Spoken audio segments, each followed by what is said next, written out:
We'll take a look back at how the internet has been reacting to the 2-0 loss against Manchester United. And first up is an account called Frank Era. And this one says, Michael Carrick was unemployed and interviewing Thomas Frank for Amazon Prime at the beginning of the season. Fast forward 6 months and he's beaten him 2-0 as Manchester United manager. Football is the craziest sport in the world. Ah, God. From pundit to beating Frank in just 6 months. How time flies. Mad, isn't it? A sacked Middlesbrough manager and now he's 4 wins in a row in the Premier League. Do you reckon if we turned around and offered Carrick the full-time position at Tottenham right now, he'll take it? No. Leave United and come full-time at Tottenham? Wouldn't take it? No, I don't think so. I think he's got his eye on the Man U job. Well, for the United tell him it's only interim. You're not getting the full-time. If United tell him you're definitely not getting the job, there is no chance of it, then yeah, there's a possibility. But I don't think United will turn around and tell him that right now. Would you test the waters? Try to get Carrick in? What, right now? I mean, I wouldn't be against it right now. we're in desperate need. God, yeah, showing what you can do. Even if you just win 4 games. Yeah, that's all we need.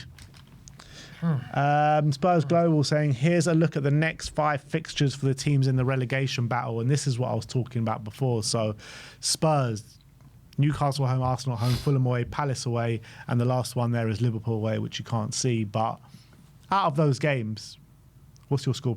How many points are you predicting? Right now, I'm going to say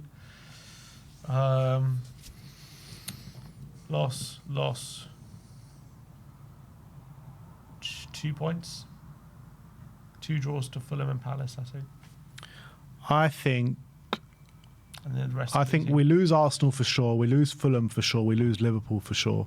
It's just about Newcastle at home and Palace at home. That says Palace away, but it's Palace at home. How many points can we get? I mean, Newcastle are horrendous at the moment.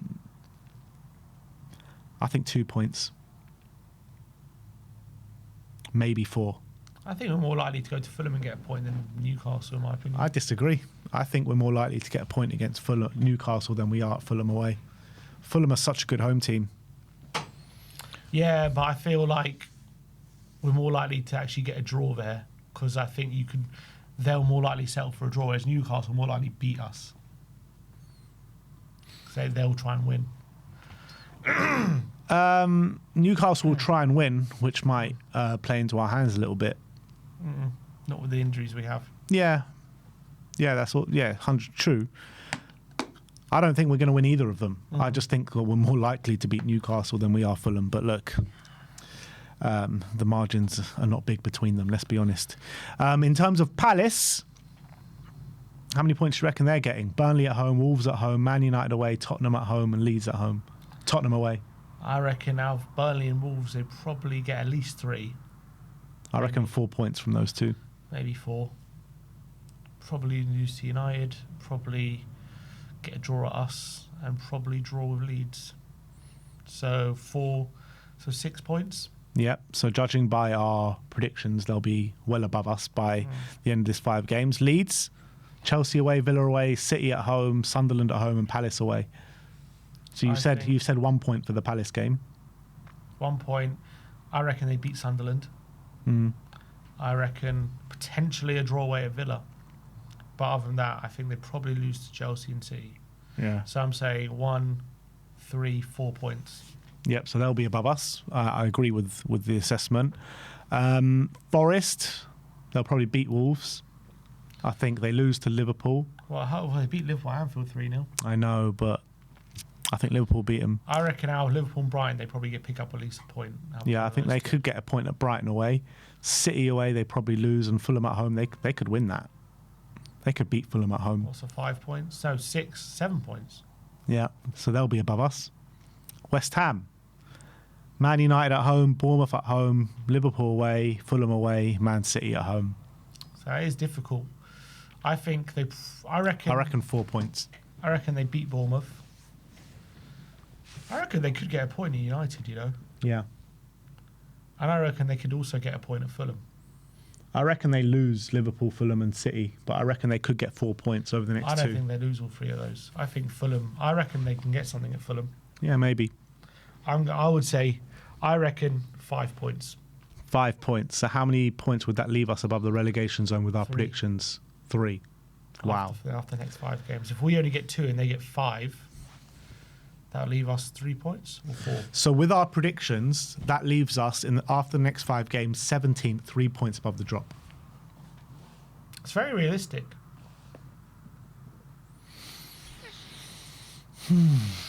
Wow. Wow. Well, I think West Ham are more likely to win away at Fulham than we are, honestly. Yeah, I agree.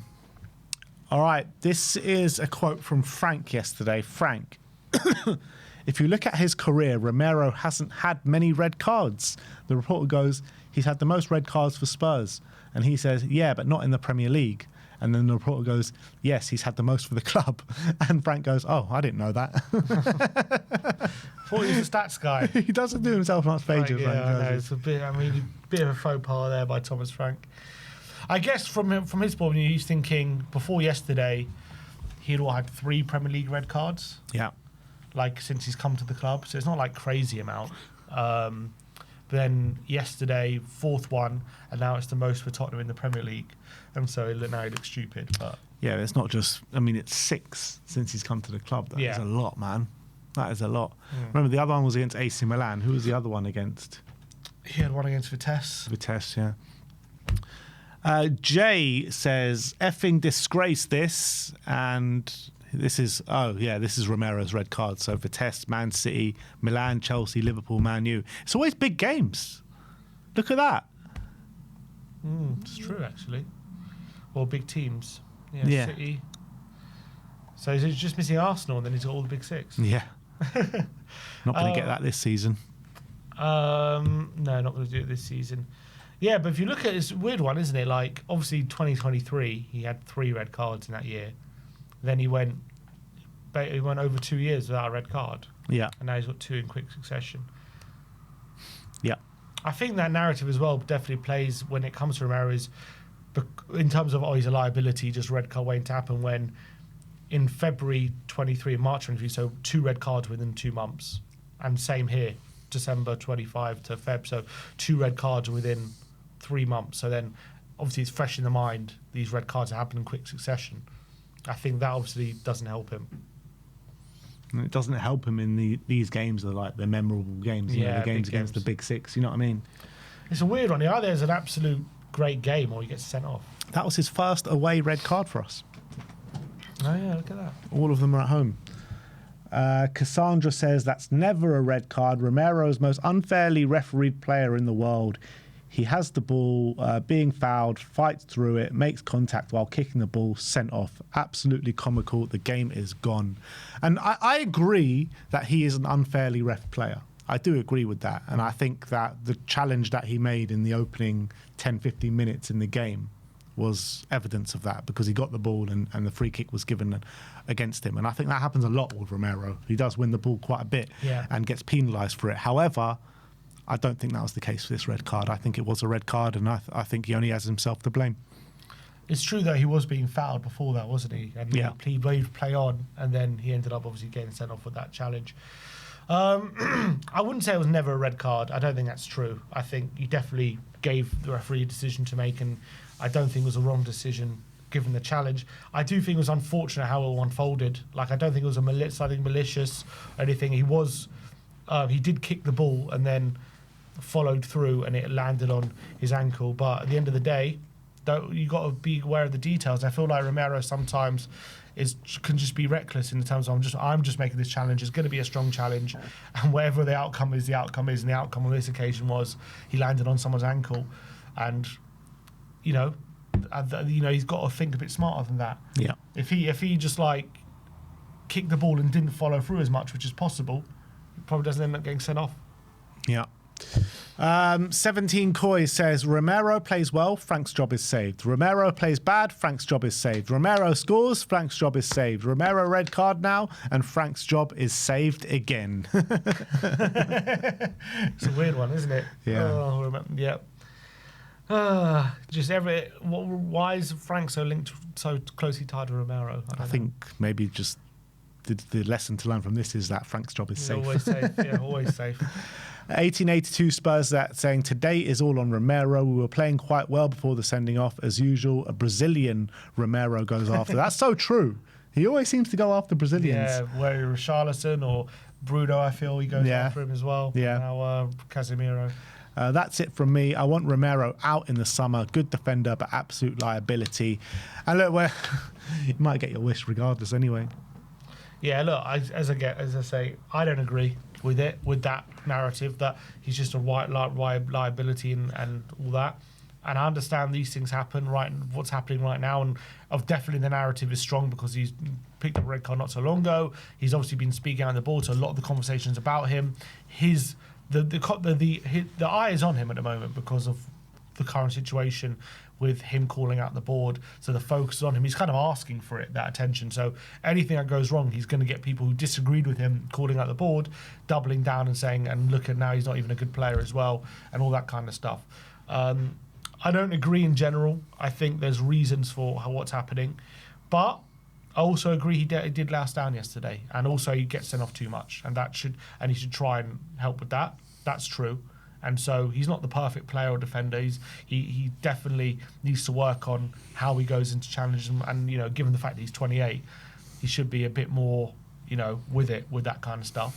But I believe there's an unbelievable defender in there. And I think in the right conditions, he'd be sensational. And he is sensational. And we've seen that. There's also a case to say that, well, it's hard to make this argument because I think Spurs are a better team with Romero than without Romero. But like I said before, when things aren't going too well, he does have this kind of streak in him that this can happen. And when we're in a battle that we're in right now, like, is he built for these kind of relegation battles? I'm not so sure. Never been in one. No, exactly. So. Mark P says, Poch told the board they needed a rebuild. The club didn't listen. This is what we've become. Yep. We are literally... I can't believe we're here in the second year in a row. We're now even more in danger. It's crazy. Yep. We're looking at a reality of a bottom four finish 2 years in a row. So at what point do we say, like, this is just what we are right now? We're a team that finished in the bottom four of the Premier League. Yeah, and we've been dropping, haven't we? It's just... Yeah. God. I still stand by, though. I still completely stand by saying the squad is nowhere near this bad. Absolutely. It's just madness that we're here. It's madness that we're here. We should never be here.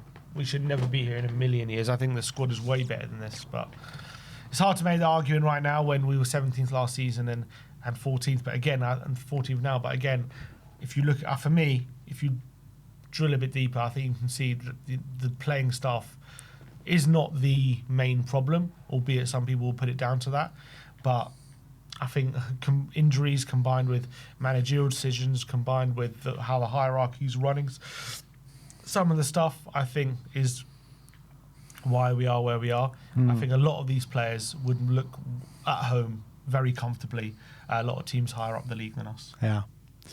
Jay says Romero was sent off for arguably less. This is the issue with consistency in the league. Appalling. So this is Brian Brobby's one. So Brobby obviously goes in quite high and goes down on the ankle and pulls out quite quickly. On the shin there? Yeah, on the shin. I mean, if Romero is a sending off, then that's got to be a sending off as well. That's I think the main frustration with challenges like that. Like, again, that's why I say it's 50-50 whether they give them or not. Because a lot of them like that, they just won't. They'll just give a yellow. But whether they give them or not is not real. Is not really the question. The question is it a sending off objectively, yes or no? It's 50-50. No, but to the letter of the law, it's a sending off. The ref made the wrong call there. It's not, because the letter of the law is subjective. It's what do you call it? Dangerous. What's the actual wording? It's like dangerous challenge or something, or dangerous play. Is that the wording of the law? Maybe it's a red card or something. What's the? I don't know. Anyone in the chat would know what the actual wording of the because that word that the of the law It's subjective. But isn't it? but both these challenges are both dangerous play. In your opinion. I think it is. I don't think it's opinion. I think no, it's opinion. I don't think it is because I think it's factual that Romero's challenge yesterday was dangerous play. He goes in studs in the ankle. That could have caused a serious injury. You can't be factual when the literal word is an opinion. Fine, but was it dangerous of what Romero did yesterday? I think yes or no. Probably yeah. Who could say no? I don't understand when it could have caused a major injury. It could have, but a lot of challenges that maybe are malicious or you know can be dangerous, but not all of them are red cards. Like is this one? This one's quite dangerous. But he gave a yellow. If it was factually a red, then it would have gone to VAR, but it didn't.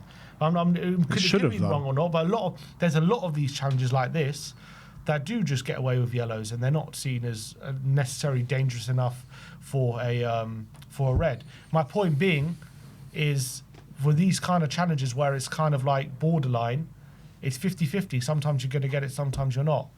I think when it come to Romero yesterday, it was quite low. It wasn't like very high, but it rolled his ankle, so it looks a lot worse. And especially with the slow-mo, it looks a hell of a lot worse. Even though he kind of wins the ball, but then then he follows through. So it could have been a yellow. He gave the red. He can't have any complaints. But that's why I say it's 50-50 whether these ones they give or not. When there are some where they're just clear red cards, like absolute malicious, nowhere near the ball, like it's a red. But then there are some cases like this where, look, he touches the ball a bit and he just misses it. And is it enough to give a red? They said on this occasion, no. Romero's yes. I think that's more of a problem with the referees than actual challenges. In my opinion, I think both of them should be sending offs, and I don't think any of the players should have complaints about if they were sending offs. So I agree, but I'm just saying that it's just frustrating with the consistency and with the law, and what's deemed dangerous to one referee isn't deemed dangerous for another one. Yeah, like Brennan Johnson, the one that he got sent off for earlier on in the season, like that's much less of a sending off than both of these. And that was a VAR sending off. Yeah, that was a VAR sending off, yeah. Craig Mitch says, all you people that defend Romero, I just don't get it. He's easily the worst captain there is. He has zero emotional intelligence. What do you know about his emotional intelligence? What's that supposed to mean? But anyway, I'm not defending him after yesterday, but I am going to defend him in general when it comes to people painting this narrative of him just like us needing to sell him, we're better off without him. He's not a leader, or he's not a good captain. All this kind of stuff. I don't buy into that personally. I think he is. I think his heart's in the right place. I do think he cares about the club, and I do think he's an excellent defender. But right now, the club's in a mess, and don't get me wrong, he's also in a mess at the moment. But I think to point at him and say he's the main problem would be wrong. I don't think anyone's pointing at him and saying he's the main problem. I don't think anyone is saying that. Okay, but why should we sell him ahead of any other player? We shouldn't. That's my point. We shouldn't, but people are highlighting Romero because of what happened yesterday. Yeah, that's fine. I'm not defending him for yesterday, but if that doesn't happen, these conversations are not happening today. It's because he pretty much threw the game yesterday. Okay, that's bad, and he should be criticised for that. But I'm talking about anyone. I'm not defending necessarily him yesterday, but I'm defending this notion that because of what happened yesterday is evidence of him being a bad captain and all this kind of stuff, and he's not a leader, and he should be sold because he's a liability. I don't buy into that. Yeah, I mean, I don't think he should be sold. If he was sold, I don't know. I wouldn't sit there crying about it. That's the reality. But I would prefer to keep him. That's also the reality. I would sit here crying about it theoretically. I'm not going to cry, but I wouldn't be happy. I think it'll be another decision where we look back on why did we sell him? Like in terms of if anyone's happy about it, it'll be a wrong decision. Yeah, I wouldn't be happy about selling him. I don't think we can get someone better. We might be able to get someone that stays on the pitch, and might get someone that's not suspended for 10 games a season. So I don't know. This one's been specifically bad. It's not always like this. No. But this year has been a season of desperation, and we've needed him desperately, and he's not been there for us. And this year's the year he's captain. It's true. Nathan Clark says Romero suspended with additional yellow cards, suspension hanging over, a doggy soft tissue injury again, and West Ham looking close to the gap, 6 points. For the first time in my life as a Spurs fan, I am now just a tiny bit worried about the possibility of relegation. Only just tiny. Tiny bit. I'm massively worried. Absolutely.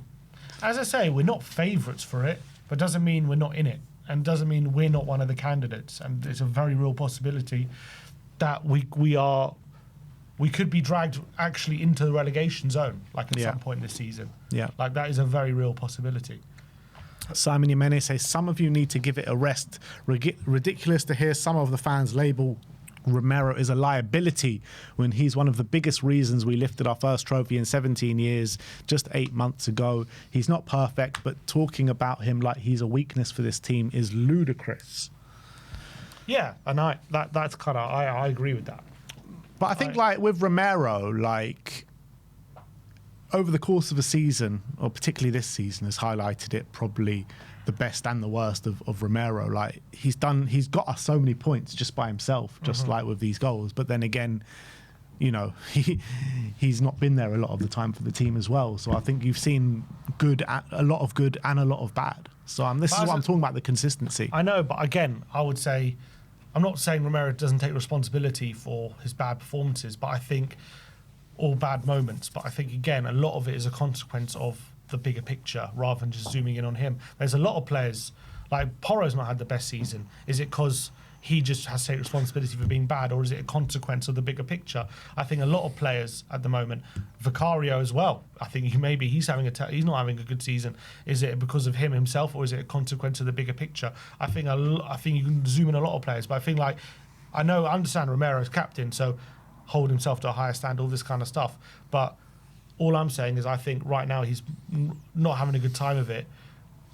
Obviously because of he has to take responsibility, but also it's a bigger consequence of the bigger picture mostly, in my opinion. I think that if the club is run right, we have a better situation on the pitch, I think you see a better Romero. That's my opinion.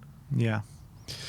Altucop says Ramos, serial winner, 18 red cards in 400 games as captain, the biggest club in the world. Romero, Copa World Cup winner, our first European trophy in 40 years, 6 red cards in 150 games.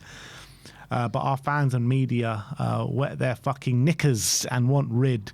We deserve what's coming. Yidvid says, I think that's it for me with Romero. 3rd suspension of the season. Tries to bring the club into disrepute every chance he gets. His performance aren't good enough to put him up with him being a liability, especially on the so-called captain of the team. I mean, the narrative around Romero just like shifts weekly, doesn't it? It really does shift weekly. Like midweek, everyone was calling him a hero. Now everyone's saying, not everyone, but some people are calling for him to be sold. And this happens. This has happened throughout his Spurs tenure. This isn't new. He's a divisive figure, isn't it? It's because he's so kind of brash with how he plays, and also because similar to like he's kind of people just like either love him or do think he's a liability, and I think that comes as a consequence of how he plays. Either he's like amazing, or if he's not on it, he can be caught out because he leaves himself to be exposed, if you know what I mean, with the way he plays.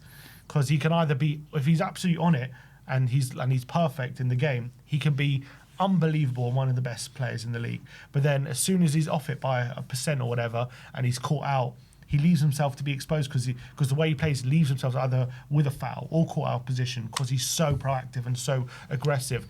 So you're either going to love that or you hate that. And you know, I think people make their minds up very early and stick to it, don't they? And that's it. Yeah, it's true. But in terms of him bringing the club into disrepute every chance he gets, like, the club do that to themselves. They do, exactly. I don't understand why they're saying it's Romero doing it. Like, I don't understand if do they support the same club, as if everything's going swimmingly and only Romero's making it a mess. He's messing everything up by calling out the board, and if it wasn't for Romero, everything would be hunky dory. And I commend Romero for calling out the board, mate. This is ridiculous that he's the one bringing the club in disrepute. We are in disrepute. We are in a constant state of disruption.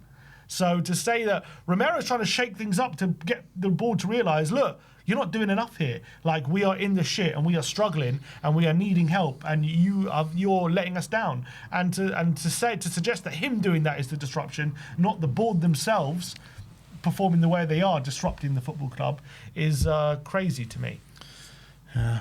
This was the away fans yesterday singing Romero's right, the board is shy. It's just unfortunate that 30 seconds later he gets sent off. Yeah, people were predicting this was going to be the chant going into it, and so it came out, and it was nice. But yeah, then just classic Spurs, isn't it? Yeah, just after saying that, he gets sent off. Marcus Buckland says, hate to say it as he's given us some magical moments, but Spurs will be better off without Romero. See, I just can't agree with that. I just don't agree with that, in my opinion. I just don't think we will be better off without him. I think we've got such a good player there, and if you use him right in a good system, he's phenomenal. And looking at Tottenham right now, I find it really hard to suggest that we could find a better one than Kuti right now on the market or whatever to replace him. I just don't think so. And I think, and I'm so sure that if he goes to a club in the right environment, with the right players around and the right manager, he's going to be one of their main players. And we're going to be looking at him and on Champions League nights, on finals, winning trophies. We'll be like, we had that player, and that's what we're going to be doing. But we're not that club in the right moment, and it's probably best to let him go to further on his career, because he's just wasting his time here. That's the reality. Yeah, but that's such a bollocks way of thinking about it. But it's true. It's true, but that's not the way to think about it. That's like saying, oh, we're not in the right moment for Kane, so the best thing for us to do is let him go. No, that's not the best thing for us. I said the best thing for him. Okay, but I care about Tottenham, not Romero. Yeah. So I want to keep him. Of course, but the reality is we're on a road to nowhere right now. We're on a complete road to nowhere. So with or without Romero, we're screwed. The only way to get back of that is to keep players like Romero on side and here. In my opinion, not to accept where we are and just let him go. I don't disagree, but unless we get on the right path, it's all going to come to nothing with or without Romero. Anas Ahmed says, West Ham are now 6 points behind us. First time I'm genuinely concerned about the idea of relegation. Our league form, injury crisis, our captain suspended for the next 4 games, being unable to even win home games, and difficult fixtures coming up. Proper concerning now. It's just everything is like... It's like a hurricane, isn't it? Yeah. It's like a hurricane of problems, and they're all just rolling into one. Yeah. Pro Tottenham says, scary that we've only won 7 games this season in the Premier League. Wow. 5 of them came in the first 9 games. Jesus wow. Christ. Since then, it's 2 wins in 16 with no real indication of where our next win's coming from. That is a terrifying stat for a club of our size, but facts and history tell you that no big club is safe from putting themselves into a position of relegation. Wolves, Forest, Leeds are all examples of clubs who were huge back in their prime, but now have been moulded into minnows of football. I fear Tottenham are on that exact path. And look, don't forget Aston Villa. Let's get it right as well. Johan Lang and all these cronies that he brought with him from Aston Villa, when they were there, they were also going in that direction. They were also looking down to relegation and flirting around those positions, albeit they only came up a few years before that. However, when Johan Lang was working in the role that he's working in at Tottenham with all the guys that he brought with him, I can't remember their names off the top of my head, they were going in the exact same direction. They sacked Lange, they got better recruitment in, and now they're fighting for European stuff, and there were even talks of them in a title race this season at one point. So get this guy out of our club, man. Yeah, he's doing a horrible job, isn't he? Man. Colin Miller says, this is a remarkable stat. In the 14 months since December 16, 2024, Tottenham Hotspur has won more matches in European football, 12 from 21 games, as they have done in the Premier League, which is 11 from 47 games. Jesus Christ. Jake Sanders says, this is the 3rd time in the last 30 months that Tottenham have gone 7 Premier League games without a win. It happened for 16 years prior to this. It hadn't happened for 16 years prior to this. Wow. So what? Did we go last? I'm guessing last season, was there 1 or 2 stretches of games to win? I think there must have been 2. No, I guess this season was 2, because we've won 2 in the last 16, split up by 1 win against Palace. No, yeah, you're right. So I'm guessing it's that. And then last season there was a spell must have been between, I think, January and Feb, or December and Jan, that we went 7 games. Yeah. Prem Inside says, am I crazy to think Romero was just kicking the ball? Obviously, he's followed through, but what else is he supposed to do when his foot is in kicking motion? Yeah, I understand what he's saying. It's hard to like pull back at that point once you've like gone for it. So there's not much you can do. I guess what you could say is, should he have just gone to follow through like that, like just really gone to smash the ball away rather than do something else, with the risk of, if he misses the ball, then that can happen. I guess that's what I guess you would say. Well, that is the way the internet did react to the game yesterday.